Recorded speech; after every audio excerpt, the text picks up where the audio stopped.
దేవుని మహాకృపను బట్టి దాన్ని బట్టి మరొక పర్యాయం మీతో కలిసి వాక్య ధ్యానం చేసే భాగ్యము దేవుడు ఇచ్చినందుకు దేవునికి వందనాలు. మీ అందరికీ వందనాలు. మనందరం దేవుని బిడ్డలం, విశ్వాసులం. అందుని బట్టి మనం నిన్నటి వారంలో ప్రార్థన చేస్తామని చెప్పుకున్నాం. ఈ వారంలో వాక్యం వింటాం. గుళ్ళోకి వెళ్ళి వాక్యం వింటాం, మీటింగ్లకి వెళ్ళి వాక్యం వింటాం, యూట్యూబ్లో వాక్యం వింటాం, టీవీ ఛానల్లో వాక్యం వింటాం. చాలా సంతోషం. ఆ వాక్యం ఏమని వింటామంటే, ఇశ్రాయేలు పట్ల దేవుడు చేసిన స్వస్థతలు కానీ, ఇశ్రాయేలు పట్ల దేవుడు చేసిన అద్భుతాలు కానీ, ఇశ్రాయేలుకు దేవుడిచ్చిన యుద్ధాల్లో విజయాలు కానీ మనం చదువుకుంటాం, వింటుంటాం. పాస్టర్ గారు చెప్తారు, మీరు వింటారు. అలాగే వ్యక్తిగత జీవితంలో మనకు అటువంటి సమస్య ఎదురైనప్పుడు మనం ఏమనుకుంటామంటే, ఇదే గురుగు విత్తనం. దేవుడు వేసే గోధుమ విత్తనం మధ్యలో గురుగు విత్తనం వేస్తారు దురాత్మ. ఏమనంటే, అప్పుడు జరిగిందిరా, ఇప్పుడు జరుగుద్దా? అప్పుడు జరిగింది, చెప్పుకోవడానికి బాగుంది, వింటానికి బాగుంది, ఇప్పుడు జరుగుద్దా? మీకు మాట చెప్పనా, సినిమాలు చూడడానికి బాగుంటాయి, నిజం అనుకోకండి. కథలు చెప్పుకోవడానికి బాగుంటాయి, నిజం అనుకోకండి. కానీ బైబిల్ అలా కాదు. చెప్పుకోవడానికి వినటానికే కాదు, ఈ వాక్యము మనం అనుభవించడానికి. అసలు బైబిల్లో ఏదైనా సంఘటన రాయడం యొక్క ఉద్దేశం ఏంటో చెప్పనా, యుగాంతమందు ఉన్న మనకు బుద్ధి కలగడానికి, లేకపోతే దేవుడి మీద విశ్వాసం కలగడానికి, దేవుని అద్భుతాలు చూడడానికి, నిరీక్షణ కలగడానికే రాయించాడు. చాలా విషయాలు రాయించలేదు. ఏది రాయించాడో ఆ విషయం ఎందుకు రాయించాడంటే, మనము కూడా అది అనుభవిస్తామని చెప్పడానికే. అంచేత ఈ రకమైన విత్తనం తీసేయండి మీలో, గురుగు విత్తనం. అదేంటంటే అప్పుడు జరిగింది, ఇప్పుడు జరుగుద్దా అనుకోవద్దు. బైబిల్లో హెబ్రీ పత్రిక 13:8 ఏమనుంది? యేసుక్రీస్తు నిన్న నేడు నిరంతరము ఏకరీతిగా ఉన్నాడు. అవును, యుగయుగములకు ఏకరీతిగా ఉన్నాడు. యేసయ్య అప్పుడే కాదు, ఇప్పుడు ఏకరీతిగా ఉన్నాడు. అప్పుడు శక్తిమంతుడే, ఇప్పుడు శక్తిమంతుడే. అప్పుడు బలవంతుడే, ఇప్పుడు బలవంతుడే. అప్పుడు ప్రేమమయుడే, ఇప్పుడు ప్రేమమయుడే. ఆయన మార్పు లేనివాడు. మనుషులుగా మనం మారచ్చు, కానీ ఆయన మారడు. అవును ప్రియులారా, అంచేత నేను కొన్ని సంగతులు మీకు జ్ఞాపకం చేస్తాను. అప్పుడు జరిగినవి, ఇప్పుడు జరిగినవి కూడా చూపిస్తాను. ఇశ్రాయేల్ యుద్ధాలు, ఇప్పుడు ఇజ్రాయెల్ దేశం హమాస్తో, లేకపోతే ఇరాన్తో, ఈ ఉగ్రవాద సంస్థలతో చేస్తున్న యుద్ధాలు మీకు తెలుసు. యుద్ధాలు ఇప్పుడు, అందుకే యుద్ధాల గురించి 4 మాటలు చెప్తా. బైబిల్లో 4 యుద్ధాలు మీకు జ్ఞాపకం చేస్తాను. 40 యుద్ధాలు ఉన్నాయనుకోండి, 4 చెప్తాను. మొట్టమొదటి, దావీదు చిన్నోడు గొలియాతుని జయించేశాడా కదా. మొదటి సమూయేలు 17వ అధ్యాయంలో మనం చదువుతాం కదా, గొలియాతుని జయించాడని. చిన్నోడు 6 మూరల జానడెత్తున్నటువంటి గొలియాతుని జయించాడు. న్యాయాధిపతుల గ్రంథం 6వ అధ్యాయం 7వ వచనం చదివితే గిద్యోను కనబడతాడు మనకు. అక్కడ గిద్యోను పిరుకోడు, గానుగు చాటున, మస్తకి వృక్షం చాటున తను ఏం చేసుకుంటున్నాడంటే, ఎవరికి భయపడంటే మిద్యానీయులకు భయపడి గోధుమలు దాళ్ళను దొలగొట్టుకుంటున్నాడు. అట్లాంటి వాడిని దేవుడు ఎన్నుకొని ఓటి కొండలిచ్చి, దివిటి ఇచ్చి 300 మందితో 3 లక్షల మందిని పైబడి వారిని జయించినట్టుగా మనం చదవమా? గిద్యోనుకి దేవుడు విజయం ఇచ్చి 300 మందే, అవతల 3 లక్షల మంది. అంటే 3 లక్షలని లేదు అక్కడ, ఇంచుమించుగా నేను చెప్తున్నాను, వేల మంది, కొన్ని లక్షల మందిని దేవుడు మీద విజయం ఇచ్చాడుగా. రెండో యుద్ధం. మూడో యుద్ధం చెప్పనా, హిజ్కియా రాజు కాలంలో అష్షూరు రాజు మీదకి దండెత్తి వచ్చినప్పుడు ఈ చిన్న దేశం మీదకి, చిన్న రాజ్యం మీదకి కొన్ని లక్షల మంది యుద్ధానికి వస్తే, ఒక్క రోజులోనే దేవుని దూతెళ్ళి 1,85,000 మందిని చంపేసి హిజ్కియా రాజుకి విజయం ఇచ్చిందని మనం చదవమా? రెండవ రాజులు 19వ అధ్యాయంలో, 2వ రాజులు 19వ అధ్యాయంలో చదువుతాం కదా. రెఫరెన్స్ ఇస్తున్నాను, తర్వాత చదువుకుంటారేమో ఆశ అంతే. 4వది, 2వ దినవృత్తాంతం 20వ అధ్యాయంలో యెహోషాపాతు రాజు కనబడతాడుగా. ఆయన మీదకి 3 రాజ్యాలు ఏకీభవించి యుద్ధానికి వస్తే, దిక్కు లేనివాడే, చెప్పుకోవడానికి ఎవడు లేనివాడే, దిక్కు తోచక, ఏమి చేయాలో తోచక ఆయన దేవుని మందిరానికి వెళ్ళి ప్రార్థన చేసినప్పుడు దేవుడు అద్భుతం చేసి ఆ 3 రాజ్యాలు కలిసి వీళ్ళ మీదకి వస్తే, ఆ 3 రాజ్యాలు వాళ్ళల్లో వాళ్ళే కొట్టుకొని చచ్చిపోతే, వాళ్ళ ఒంటి మీద బంగారు వేరుకోవడానికి 3 రోజులు పట్టిందని మనం చదవమా? రాజుల గ్రంథంలో మనం చదువుతామే. సిరియా రాజు ఇశ్రాయేలు రాజ్యం మీదకి యుద్ధానికి వచ్చినప్పుడు, చుట్టూ మాటు వేసినప్పుడు, కేవలం ఒక ఏదో శబ్దం, సౌండ్తో వారు ఎవరో మా మీద పడిపోతున్నారని పారిపోలేదా? ఇలా ఎన్నెన్ని చెప్పగలను, చాలా ఉన్నాయి. బైబిల్లో అద్భుతమైన, ఆశ్చర్యకరమైన విజయాలు మనం చదువుతాం, వింటాం. చదివి విని మనం ఏమనుకుంటాం చెప్పనా, అప్పుడు చేశాడు దేవుడు, ఇప్పుడు జరుగుద్దా అనుకుంటాం. బైబిల్లో మారా మధురంగా మారుద్దని చదువుతాం. అప్పుడు చేశాడు దేవుడు, ఇప్పుడు చేస్తాడు అనుకుంటావా?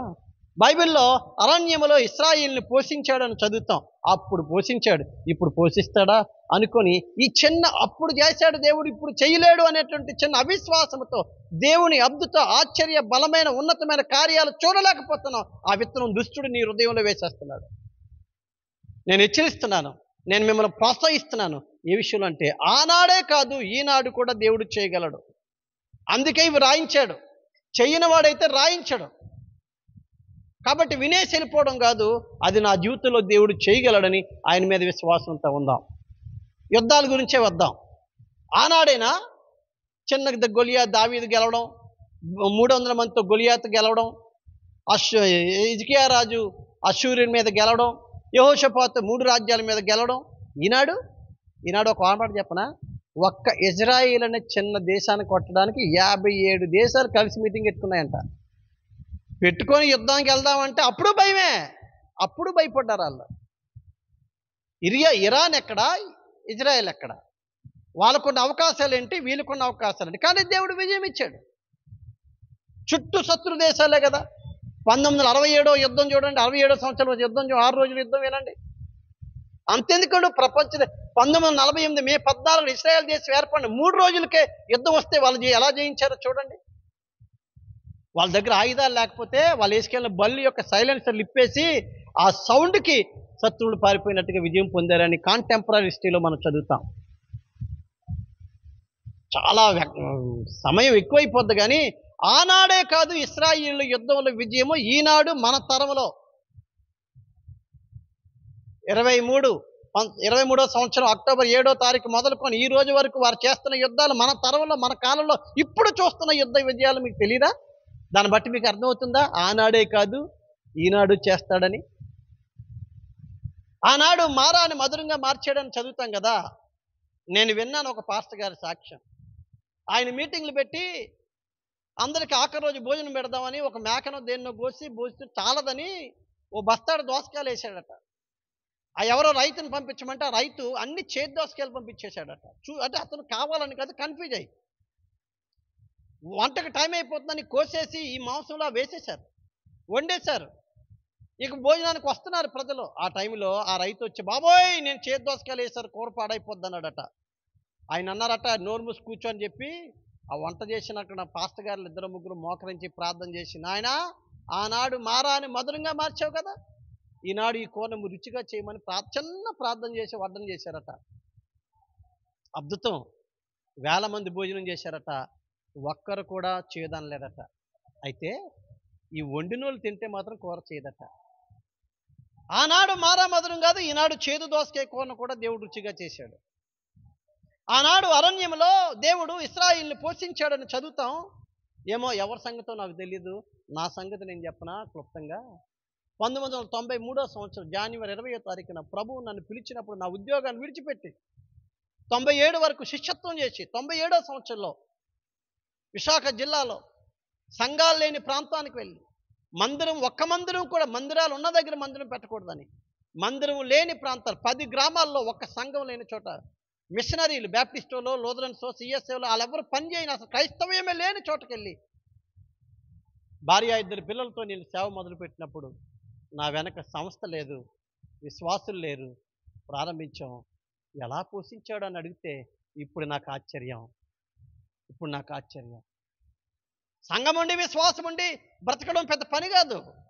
ఈనాడు దేవుడు పెద్ద సంఘాలు ఇచ్చాడు, విశ్వాసులను ఇచ్చాడు, వందలాది మందిని ఇచ్చాడు. ఈనాడు బ్రతకడం గొప్ప కాదండి. ఏమీ లేనప్పుడు దేవుడు నన్ను పోషించాడు. నాకు తెలుసు ఆనాడు అరణ్యంలోనే కాదు ఈనాడు అడవిలో కూడా దేవుడు పోషిస్తాడు. నేనే సాక్ష్యం. ఒకవేళ మీరు ప్రత్యేకంగా అడిగితే నేను ఎప్పుడు ఎలా పోషించాడో ప్రతిదీ నా బ్రెయిన్లో ఉంది, డిలీట్ అవ్వట్లేదు. ఆనాడు హన్నాకు దేవుడు పిల్లల్ని ఇచ్చాడని చదువుతాం. ఆలస్యంగా దేవుడు అబ్రహాముకు పిల్లల్ని ఇచ్చాడని చదువుతాం. ఈనాడు దొరుకుతుందా అనుకుంటున్నావు. కానీ మీకు మాట చెప్పనా, ఇప్పుడు ఈ సంవత్సరంలో మా సంఘంలో ఒక సోదరికి వివాహమై 28 ఏండ్ల తర్వాత దేవుడు ఆ బిడ్డకు పిల్లల్ని ఇచ్చాడు. నేను పెళ్లి చేశా. ఆ పెళ్లిలో పెళ్లి కూతురు అమ్మని నాన్న రమ్మంటే అమ్మమ్మలాగా ఉంది ఆవిడ వస్తుంటే. అమ్మా అమ్మవా అమ్మమ్మ అని అడిగాను.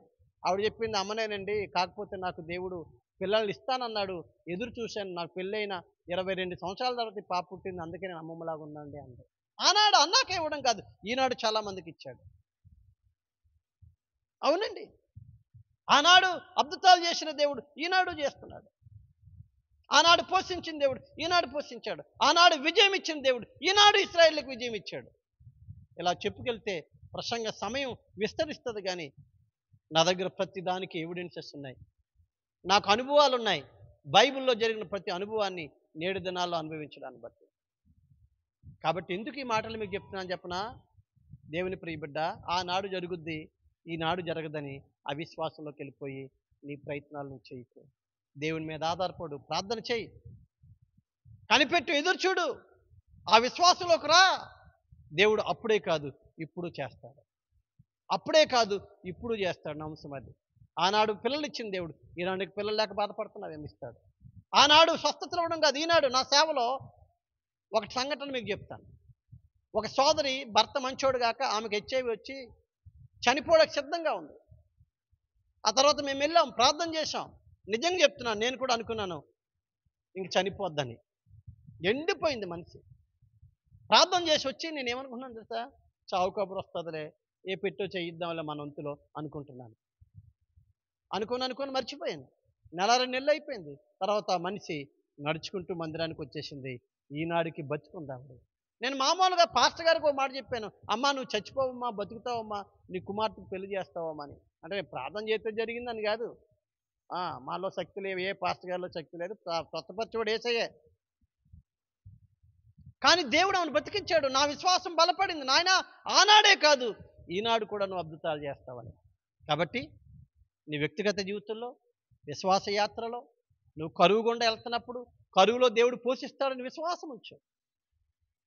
నీ వల్ల జరగని కార్యం కూడా దేవుడు నీ పట్ల చేయగలడు. ఆనాడు గొర్రెలు మేపుకునేవాడిని దావీదును రాజుగా చేశాడు అని చదవడం కాదు, ఈనాడు కూడా నువ్వు వెనకబడితనంలో ఉన్నావేమో, నువ్వు దీనస్థితిలో ఉన్నావేమో, నేను దేవుడు చేయగలడు, ఉన్నతమైన స్థితిలో పెట్టగలడని దేవుని యందు విశ్వాసం ఉంచు. ఆనాడు గాడిదలు మేపుకునే సౌలును రాజుగా చేశాడు చదవడం కాదు, ఈనాడు కూడా నీ స్థితిని బాగు చేసి లేవనెత్తగలడని దేవుని యందు విశ్వాసం ఉంచు. ఇనే చెలిపోకు. నువ్వు మంచం మీద నుండి ఈ వార్త వింటున్నావేమో, నిరుత్సాహంగా ఈ మాటలు వింటున్నావేమో, నా బతుకింతే అని నువ్వు బలహీనపడిపోయి అవిశ్వాసంతో ఈ మాట వింటున్నావేమో, నీకు శుభవార్త, ఆనాడే కాదు ఈనాడు నీ పట్ల అద్భుతాలు దేవుడు చేయగలడు. నువ్వు ఆయన యందు విశ్వాసం ఉంచు, ఆయన కొరకు కనిపెట్టు, ఆయన ఆధారం చేసుకో. నీ డబ్బు, నీ కులం, నీ రిజర్వేషను కాదు నీ ఆధారం, నీ జ్ఞానం కాదు నీ ఆధారం, యెహోవాయే నాకు ఆధారం అని దావీదు చెప్తున్నాడు. ఆయన ఆధారం చేసుకొని కనిపెట్టి ప్రయాసపడి ప్రయత్నం చేయి. నీకు దేవుడు నిన్ను సఫలీకృతుడిగా దేవుడు చేస్తాడు. దేవుడు తన కృప నీపై ఉంచి ఆనాడు చేసిన అద్భుతాలు ఈనాడు మన జీవితాల్లో కూడా చేయునుగాక. ఆమేన్.